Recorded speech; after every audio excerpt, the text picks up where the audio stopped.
All right, we now welcome back onto Inside TBT. And I do not know why he wanted to come back on with us, but Romeo Travis from Mid-American Unity, welcome back to the show. Thanks for having me, guys. It's been a great honor and a pleasure to be on the show, not once, but twice. Thank you guys for really giving me the opportunity in this platform. You guys are so amazing, and I just love the opportunity you guys have been blessing me with. Thank you so much. You know, you really should be congratulating yourself because you are only one of two that have ever been recurring guests. So I want to further congratulate you on coming back on. I don't know, is that because your show's that bad or is that good that people don't come back? I'm not sure. I mean, as yet to be seen, but I am thankful to be back and talk a little trash with you guys. Yeah, no, that's totally up for interpretation. In my opinion, I think that's a good thing because that means we are willing to goof around some more, which you're definitely playing that role, which is good. Some people might think, we're running out of guests, but that's definitely not the case. No, you guys got a lot of guys. It's about, 300 people in this bubble you guys can interview. I don't know how you guys got my phone number, but you got it. And so here we are. So let's keep this party going. Well, to be honest with you, I only wanted to get you on again because I wanted to text you and see your name pop up on my phone because I just get so excited. Romeo Travis, one new message. So that's really why we wanted to have you on again. Yeah, you can lie to somebody else, Andrew. You can say the lies that really count. You don't need to lie to me. Save them for when they really count.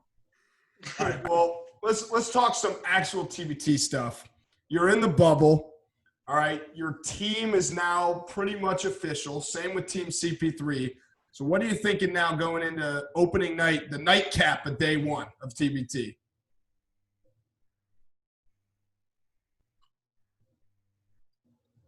I didn't hear you. The phone, the internet's not that great in here. Can you repeat the last? He was just talking more trash, so that's fine. No, I was just saying. Now the teams are kind of official. You're the final game of night one of TBT. What are your thoughts on the matchup now? Yeah.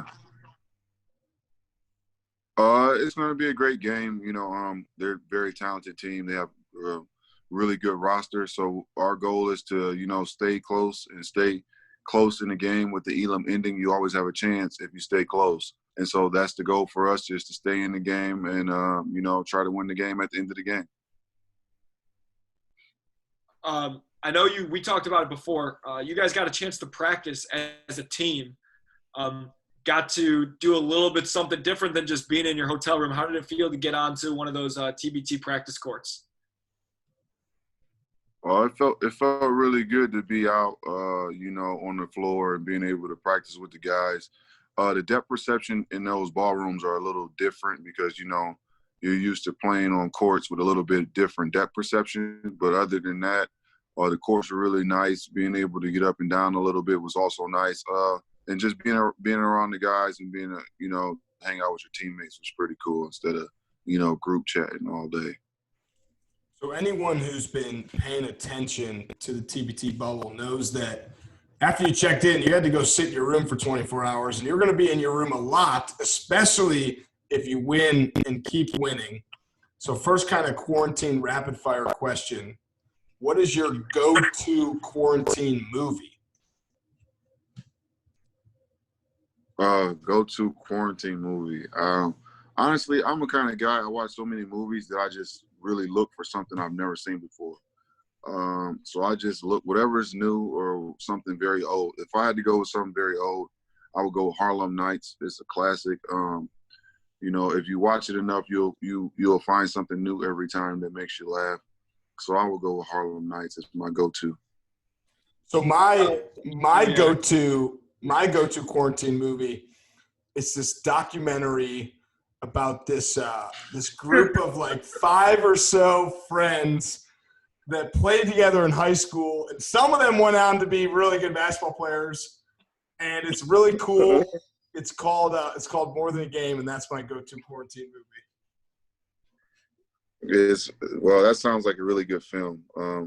I've seen it quite a few times, but I haven't seen it in a few years, actually. I try not to watch it as much, but when people that have never seen it, I try to show it to them and kind of give them and look at their reaction. I like to see people's reaction, like, "Oh, wow, that's you." You know, and most people, for a long time after, they really thought I was a bad person. They really thought I was like just this evil guy for a really long time, and so I had to change that perception of me. But it is what it is. I'm glad I'm in the movie.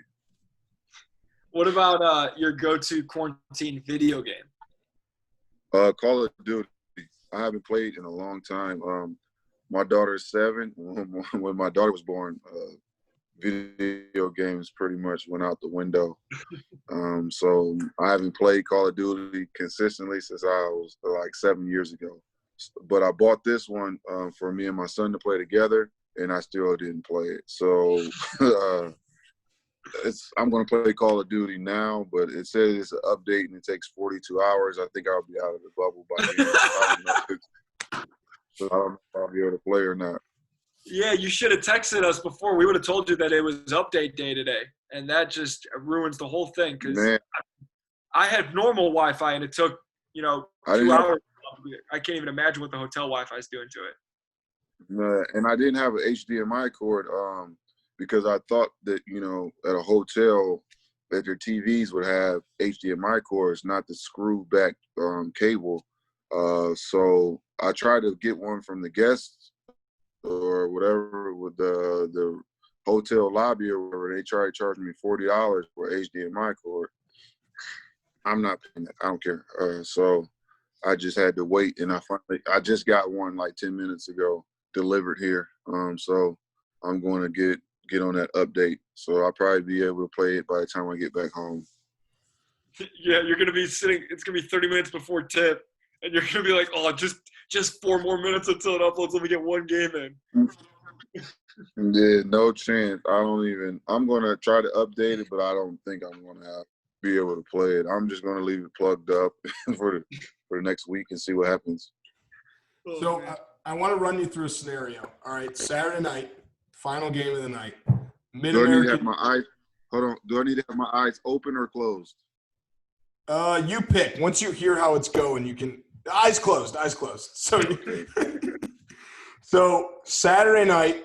All right, Romeo Travis has 42 points against Team CP3. The Elam ending starts. You need 8 more points to not only get 50 points, but win the game. You do it. What are you saying about Inside TBT on your post-game interview?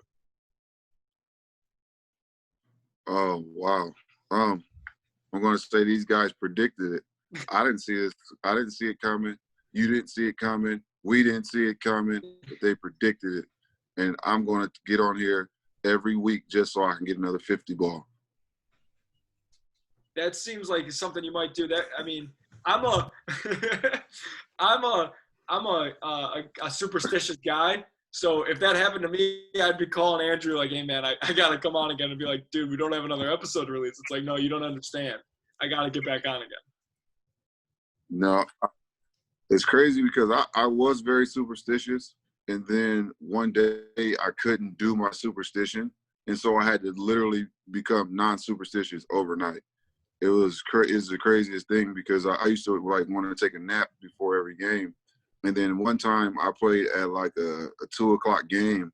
And so there's literally no nap. So we had shoot around, then we had lunch, and then we went back to the gym for a game. So there's no time for a nap. So my superstition was like out the window. So I had to psych myself out like, oh, superstitions don't matter. Oh, that was fake anyway, and right then I lost my superstition. Is that a word? Superstition. Yeah. Whatever. Did you play with No, I didn't. How'd you do in that? But Yeah, that's what I was gonna say. So it was the nap's fault. So you're back to being superstitious. No, I'm back to I let it go because I didn't play well, but it didn't it wasn't the end of the world. How some superstitions is just like I gotta do this, I gotta do this. But once I didn't play well and we still won, I was okay with it. Like, oh, okay, it wasn't that bad. I didn't play great, but I didn't play bad either. It's like one of those 15 I and 12, survived it. you know. So if you guys win the I'm whole light. tournament, if you guys win the whole tournament and you get the 100,000 or whatever it is, would you be willing to spend 40 of those dollars on a new HDMI cord? No, there's zero. I can all right. win. I can win one. I can win the whole $1.2 million. I'm not spending $40 on HDMI cord. I don't care. I seriously refuse to be taken advantage of. You're not. Like, I don't care. It's not about the money. It's the principle. I think I agree with that. Let's get back to the quarantine specific questions. What is your go-to quarantine snack? I have like 3 different kind of healthy. Like I got Nature Valley bars. I got Kind bars. I got Cliff bars. I got something else. I got another kind of bar over there too. I was trying to clean up my diet, but also eat something that tastes decent. So I brought a lot of those. I didn't bring any kind of fat junk snacks that I like to eat when I'm home, just because if I don't have it, I can't eat it. So I'm trying to clean up my diet, and they say habits start, anywhere. So I'm just trying to start some good habits while I'm in this quarantine. I mean, I got the time, but why not try to clean up some stuff? I feel you right there. I've been on a crazy diet in quarantine. You should see me, man. I'm ready to play for Mid-American Unity. Oh, we got one more spot. You only getting $1 though. All right, I'm in. Romeo, do you get a discount at Blaze Pizza? I honestly never had Blaze Pizza. Oh, I don't think your friend would like hearing that. He doesn't own Blaze Pizza in Ohio, so really? sorry. Fair enough. It is really, regardless of who owns Blaze Pizza, it really is tasty. So it might be worth a shot. Yeah, I don't think we have one in Akron. Really? I don't think so. I'm not sure. I really, when we order pizza to the house, I really have nothing to do with it, like zero. My wife handles that, and she decides where we're going to order from. She just finds a pizza that's good and on discount. So it's like a I don't know what kind of algorithm she uses to find out where we ordering from, but she handles that. Have you ever had Chicago style pizza? Yeah. Are you a It's fan? deep dish. Yeah. I'm more so of a middle of the road kind of guy. I don't like the deep dish, and I really, really, really hate the thin crust. Interesting. So I'm more of a I guess it's classic crust kind of guy. Yeah, you like what's it called, Andrew? Like a pan pizza type of guy. Yeah, like a I nice like pan pizza. Give me a nice pan pizza, something that's because the thin ones I can eat through those. I could eat a whole one. Like I could roll that up, eat that like a burrito. That ain't going. I mean, what toppings are we throwing on there? It's crazy. I like my pizza like I like my wife, with nothing on it, just cheese. That's the gold standard of pizza, just cheese.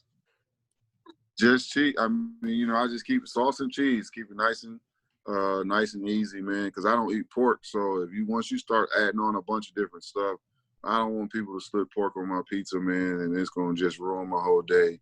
Because everybody else is gonna eat it, and I'm just gonna sit there hungry. So I just keep it nice and simple. I got one last question for you. It's really, really super important. Most important question we've asked you the whole 2 interviews combined. All right. I have Browns season tickets. Assuming there's a game next year, would you like to come to a game with me if you're in Akron? Yes, I would go to a Browns game. Yeah. I'm not a Browns fan, but I do hope they do well. I am a local guy. I do love local things. I'm not a Browns fan, but I do wish they do well. They're not my team, but if they're playing somebody else, I want them to win besides the Packers. All right, I'll pick you up at 10:30. We'll tailgate a little and head into the game around 1. Oh, okay. Well, if it's long as it's like October. October is like my cutoff from all football games outside. I don't care unless we're going to Florida or something. I'm not sitting in the cold for 3.5, 4 hours. I I'm with you refuse. on that. I will watch from TV. I've turned down going to good game because it's too. I can't do the cold. I'm sorry. But Wait, if it's like September, October, count me in. so just to make things clear, you said you're not a Browns fan, but you don't root for the Packers. Who's your team then? No. I am a Packers fan. Oh shoot. Green Bay Packers. That's not what I wanted to hear. Die hard. I would really since 1995. I'm talking about die hard. That's literally my favorite sports team. Well, Literally. it was nice talking to you. Thanks for coming on, and we'll. You look like you're a Bears fan. I'm a Bears fan. I knew it. You could always sense a loser. You always. Wow. You got a stench on. That's fine. You also knew I was from Chicago, and I asked you a Chicago question, but you smelled that I was a Bears fan. That makes sense. I'm sniffing. I will say I'd rather have Aaron Rodgers than Mitch Trubisky. That's about all I'll say, though. Yeah, I mean, y'all had a good defense, but y'all got a lot of holes on offense, man. And it's going to be a struggle for the next couple of years, and unless you guys put some pieces around Mitchell Trubisky, offensive line around him, or just all around get rid of Mitchell Trubisky. Yeah, that's a Cleveland guy, so I don't know how a lot of the fans will feel about that, but it's all right. We got Nick Foles just in case. Who knows what's going to happen this year? It's just a little tryout for Mitch, so we'll see. I didn't hear one thing you said. I'm being honest. That's fine. That's fine. All I said was we got Nick Foles just in case. And who knows what Mitch is going to do? And I'm a little worried. I'm a little worried, honestly. All right, so we got clearly some. I'm worried for you guys. Wi-Fi issues. Yeah, I'm telling you, the Wi-Fi here is not that good. I'm going to cut it off and see if I can get just on my service and see if that helps. I think I turned off the Wi-Fi once you started talking about the Packers, just because I really didn't want to hear that. So that could be what it is.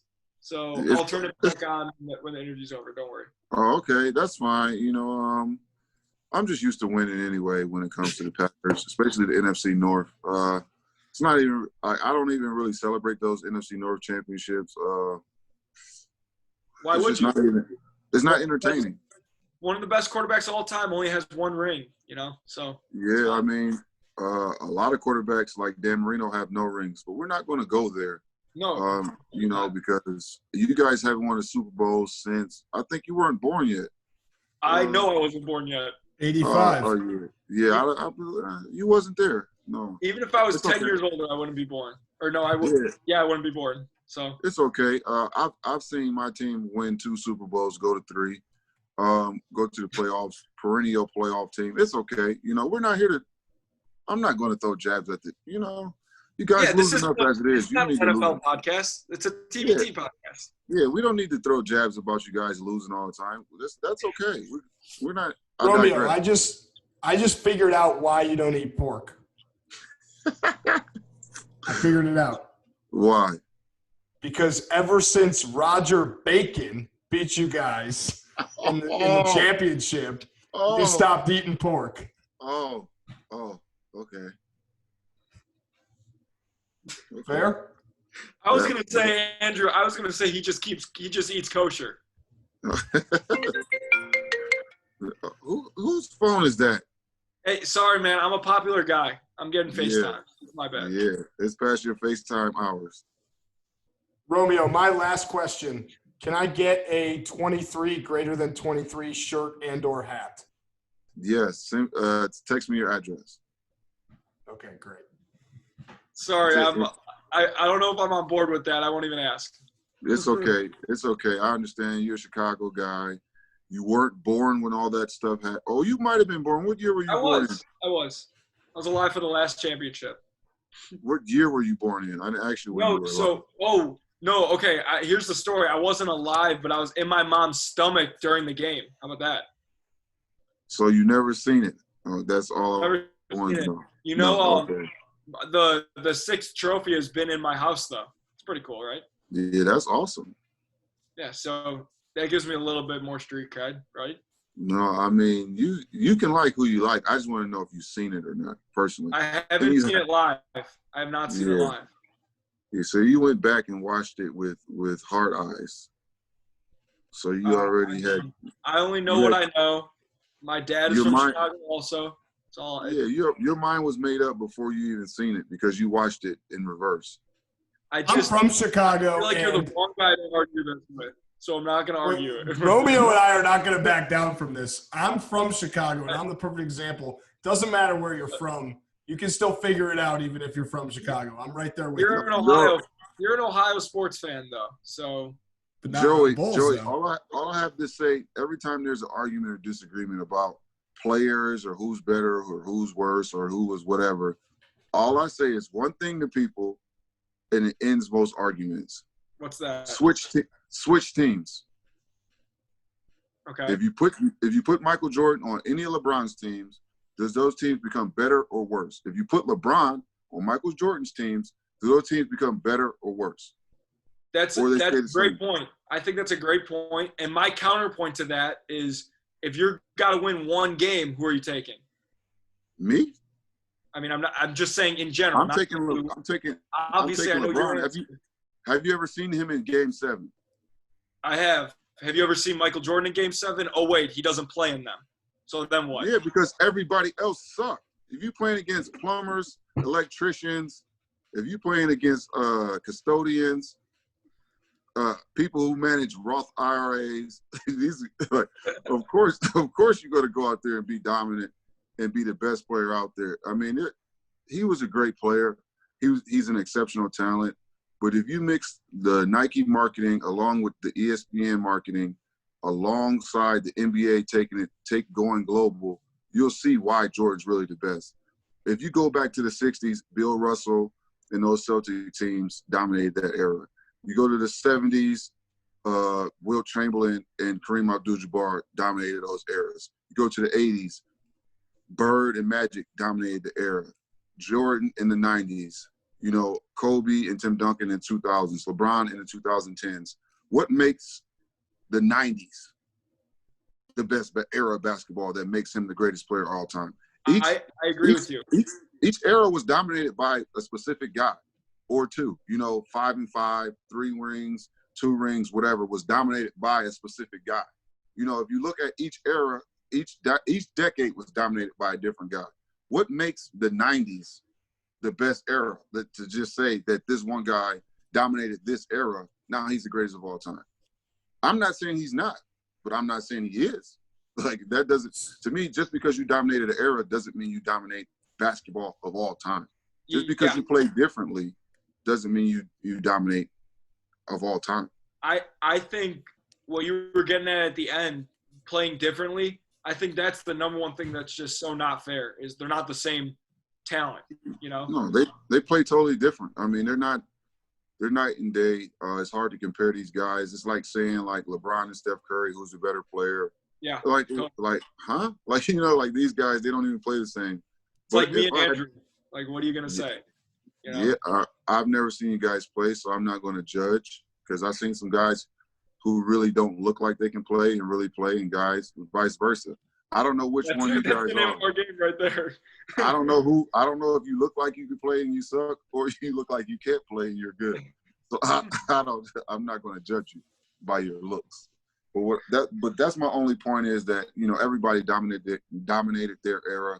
What makes his dominance more important than anybody else's is my real question. Let me ask you this: if we take out LeBron and MJ, who is your? I don't know if it's third necessarily, but who would, if not for them, who would it be in your opinion?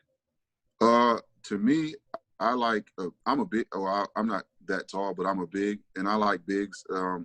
I would probably go somewhere. I mean, I don't like Magic Johnson that much either. Like all these guys I don't like that much. Like, Magic Johnson was drafted to a perfect situation.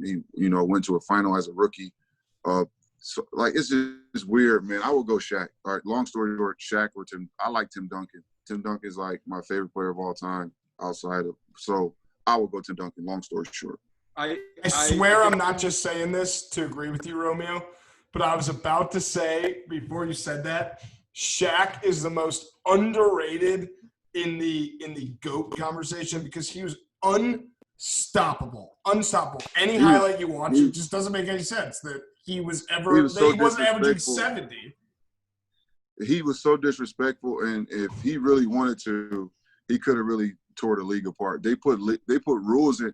This is how you know you're an exceptional player when they start changing the rules to make it harder for you. Yeah.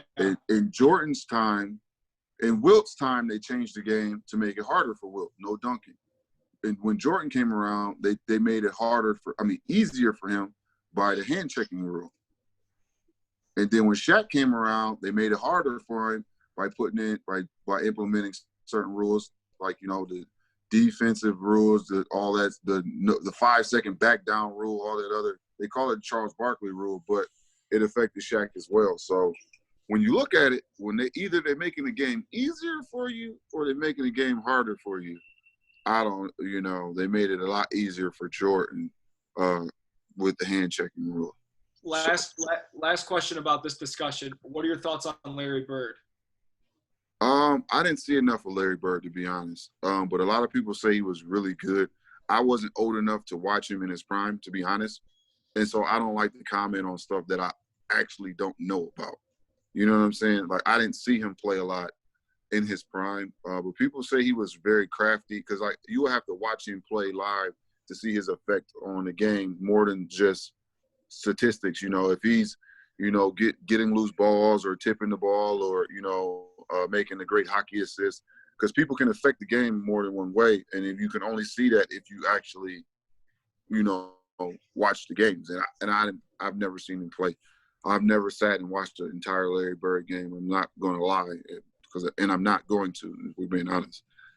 So I can't comment. You know what I'm saying? I can't comment because I don't know. If everyone said what you said, then there would be no sports arguments, So I'm glad there are some people like us that say, I don't care if I was alive or not. This is my opinion because I've only seen the highlights and the good stuff. Yeah, like I only seen highlights, so he's the best. He's the greatest. But honestly, I don't know. Like, a lot of people say he was really, really, really. I mean, I know he had to be really good because he was the best player on multiple championship teams. So he has to be really good. But I don't know how good was he. He was surrounded by Hall of Famers as well.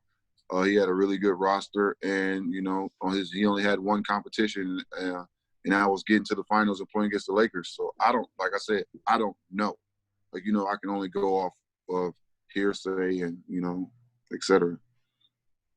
Well, Romeo, this 5-minute interview about what you're eating in quarantine turned into something else, but we are big fans of yours. We appreciate you coming on. The GOAT of TBT, Romeo Travis. The greatest lie of all time. All right, Romeo. Thank you, man. Thanks for having me.